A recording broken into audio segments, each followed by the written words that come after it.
जय श्री कृष्ण मित्रों। स्वागत है कुमार एक चैनल पर, जहां हम लाते हैं आपके लिए महाभारत की ये सत्य कथाएं जो हर भक्त के मन को स्पर्श कर जाती है। आज हम बताने जा रहे हैं कैसे हुई भीष्म पितामह की मृत्यु। भीष्म पितामह महाभारत का सबसे बलशाली योद्धा था। उनके विलक्षण शौर्य और प्रतिज्ञा के कारण उन्हें संपूर्ण संस्कृति दुनिया में अमर स्थान मिला गया। भीष्म पितामह का जन्म देवराज गंगा और राजा शांतनु का घर में हुआ था और उनका नाम देवव्रत रखा गया। बचपन से ही उन्होंने धर्म और वीरता का संगम दिखाया था। जब राजा शांतनु ने सत्यवती से विवाह करना चाहा, तब गंगापुत्र देवव्रत ने सिंहासन छोड़कर ब्रह्मचर्य की प्रतिज्ञा ली थी, ताकि सत्यवती के पुत्रों को राज्य प्राप्त हो। इस अद्भुत प्रतिज्ञा से पूरा स्वर्गलोक कंप गया और सभी ने कहा, देवव्रत अब से भीष्म नाम से प्रसिद्ध होगा। कुरुवंश के रक्षक भीष्म ने अपनी प्रतिज्ञा पर अंत तक डटे रहे। वे हस्तिनापुर के संरक्षक, गुरु, मार्गदर्शक और सर्वश्रेष्ठ योद्धा थे।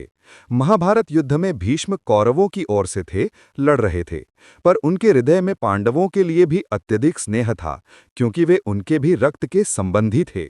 जब कुरुक्षेत्र में युद्ध का आरंभ हुआ, तो भीष्म पितामह कौरव सेना का रित्वा पांडव से लड़ने के लिए मजबूर हो गए। उन्होंने युद्ध के पहले 10 दिन अपनी अप्रतिहत शक्ति के द्वारा पांडव सेना को लगातार पराजित किया और संपूर्ण सेना में भय का वातावरण फैल गया। भीष्म का वध असंभव लगता, क्योंकि उन्हें वरदान था कि वे अपनी इच्छा से मृत्यु प्राप्त कर सकते हैं। कृष्ण गौर नारायण स्वयं जानते थे कि जब तक भीष्म युद्धभूमि पर हैं, तब तक पांडवों का विजय नहीं हो सकता। तब श्री कृष्ण ने कुंती के पुत्र शिखंडी की सहायता से संपूर्ण योजना बनाई।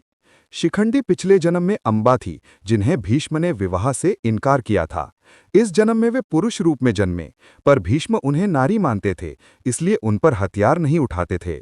कृष्ण ने कहा अर्जुन से, शिखंडी का प्रयोग करो, क्योंकि भीष्म उस पर वार नहीं करेंगे।